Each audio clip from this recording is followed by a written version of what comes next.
ঈদের নামাজের পরে সবচাইতে আল্লাহ তাআলার কাছে প্রিয় ইবাদত হচ্ছে প্রাণীর রক্ত প্রবাহিত করে দেওয়া। এবং বিষ্ণু ইসা ইসলাম বলেছেন কিয়ামতের দিন এই প্রাণী তার শিং, তার চামড়া, তার পশম নিয়ে বিশাল সওয়াবের পাহাড় হয়ে দাঁড়াবে। পড়েন আল্লাহু আকবার। এজন্য হজ্জাজ বাইতুল্লাহ যারা হজে আছেন আল্লাহ তাআলা তাদের হজকে কবুল করুন।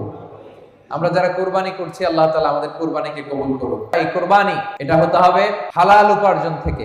ইন্নামা ইয়াতাকাব্বালুল্লাহু মিনাল মুত্তাকিন, তিনি শুধু মুত্তাকিদের পক্ষ থেকে কবুল করেন, হালাল থেকে তিনি কবুল করেন। হারাম দিয়ে বিশাল 5 লক্ষ টাকা দিয়ে আপনি হাটের সবচাইতে বড় গরুটা কুরবানি করেছেন, ওই কুরবানি কশিনকাল আল্লাহ তাআলার দরবারে কবুল হবে।